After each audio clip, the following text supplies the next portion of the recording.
Welcome to my American History Notes, where I discuss conclusions I've drawn, things I've learned from American history that I probably wasn't taught. You wouldn't be taught in high school. It wouldn't even be brought to your mind by the news media. And our special topics these last few times have been about African American history. Not everyone, not every important thing, just some things that I'd never heard about.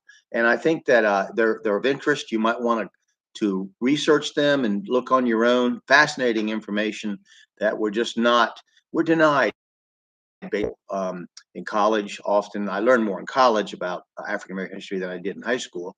But certainly, it's just amazing the things that we're not taught. It's almost as if there's somebody doesn't want you to know about these things. So I don't know, but anyway, I'm going to discuss them. I'm going to mix in a couple of things. I'm finishing up with Vietnam and the Gulf War. Just a few names of some heroes that you might want to check into just to see who they were, what they did, and then we're going to go on to Black inventors today. So it is kind of confusing because I'm mixing the two together, but I wanted to get through this. A lot of content to do. So basically, the Vietnam conflict saw the highest proportion of Black service persons of any conflict to date, and prejudices against Black soldiers on the front line evaporated. Notable Black heroes of the Vietnam War were Marine PFC James Anderson Jr., who jumped on a grenade to save his comrades, Webster Anderson, Eugene Ashley Jr., William Maud Bryant, Milton Olive III. There are many others. So you'll want to look that up if you're interested in that information. Come all the way up to the Gulf War. There was plenty between the two, but stopping before 9/11, there were a couple of noteworthy names of Black Americans to bring out. One of the most famous is Colin Powell, four-star general who served as Secretary of State, just recently died. Before 9/11, he was chairman of the Joint Chiefs of Staff.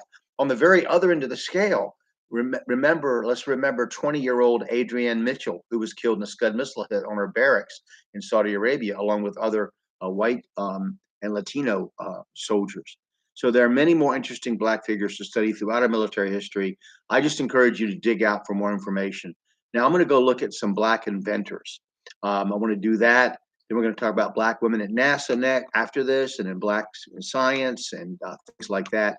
And then we'll be done with this special topic because we have many other things to talk about in American history before we can even start bringing us up to date with the second Bush administration, Obama, Trump, and Biden. So let me get started here with some Black inventors. We'll start here. The first one I want to mention, excuse me, is Madam C.J. Walker. Now, she was born in age 67 and died in 1919. She was born Sarah Breedlove. She became the first Black woman millionaire by inventing a line of cosmetics and hair products aimed at Black consumers in the first decades of the 20th century. She pioneered the use of female sales agents who traveled door to door across the U.S. and the Caribbean selling her products. She was a very active philanthropist. She always was an early champion of employee development and offered business training and other educational opportunities to her workers as a means of helping other Black women achieve financial independence. And I'm getting this from the internet, so this stuff is widely available. George Washington Carver, who was born in 1861, he became one of the leading agronomists of his time, pioneering numerous uses for peanuts, soybeans, and sweet potatoes. He was enslaved from birth in Missouri in the midst of the Civil War. He was fascinated by plants at an early age. As the first Black undergraduate student at Iowa State, he studied soybean fungi and developed new means of crop rotation.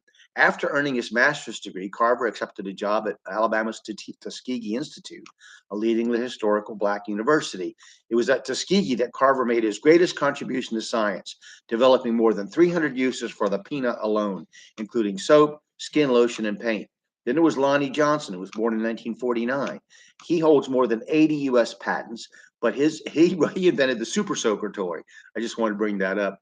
That's what people like to know about him. He was an engineer. He worked both the stealth bomber project for the Air Force and the Galileo space probe for NASA. He also developed the means of harnessing solar and geothermal energy for power plants. The Super Soaker, first patented in 1986, is his most popular invention. It's racked up over $1 billion in sales. Then you have George Edward Alcorn Jr. He was a physicist and whose work in the aerospace industry helped revolutionize astrophysics and semiconductor manufacturing. He's credited with 20 inventions, 8 of which he received patents for. Perhaps his best known invention is for an X-ray spectrometer used to analyze distant galaxies and other deep space phenomena, which he patented in 1984. Alcorn's research into plasma etching, for which he received a patent in 1989, is still used in the production of computer chips, also known as semiconductors. Then it was Benjamin Banneker. 1731 is when he was born. He was a self-educated astronomer, mathematician, and farmer. He was among a few hundred free Black Americans living in Maryland, where enslavement was legal at the time. Among his many accomplishments, Banneker is perhaps best known for a series of almanacs he published between 1792 and 1797 that contained detailed astronomical calculations of his, as well as writings on the topics of the day. Banneker also had a small role in helping to survey Washington, D.C. in 1791. There was Charles Drew, born in 1904. Charles Drew was a doctor and medical researcher whose pioneering research into blood helped save thousands of lives during World War II. As a postgraduate researcher at Columbia University in the late 1930s, Drew invented a means of separating plasma from whole blood, allowing it to be stored for up to a week, far longer than had been possible at the time. Then there was Thomas Jennings, who was born in 1791. He holds the distinction of being the first Black American to be granted a patent. A tailor by trade in New York City applied for and received a patent in 1821 for a cleaning technique he pioneered called dry scouring. It was a precursor to today's dry cleaning. Made him a wealthy man, and he became an anti-slavery advocate and civil rights advocate. Elijah Mccoy, born in 1844.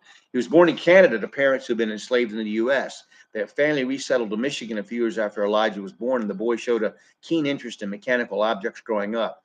After training as an engineer in Scotland as a teen, he returned to the U.S. unable to find a job in engineering because of his race. McCoy found work as a railroad fireman. It was while working in that role he developed a new means of keeping locomotive engines lubricated while running, allowing them to operate longer between maintenance. He continued to refine this and other inventions during his lifetime, receiving 60 patents.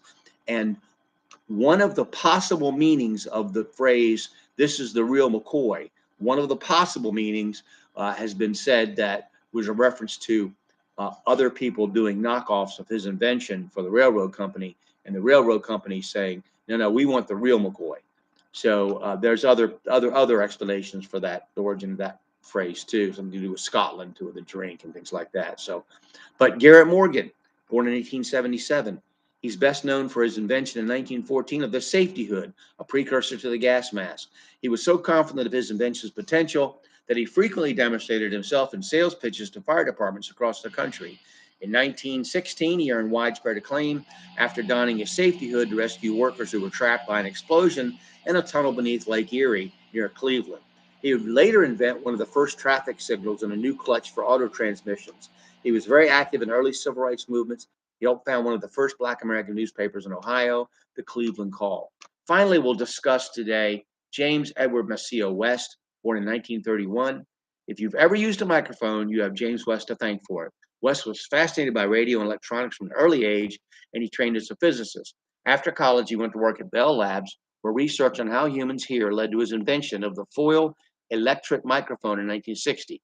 Such devices were more sensitive, yet they used less power and were smaller than other microphones at the time, and they revolutionized the field of acoustics. Today, foil electric style mics are used in everything from telephones to computers. Now, I got this information from 10 important Black inventors in U.S. history from ThoughtCo, February 28, 2021.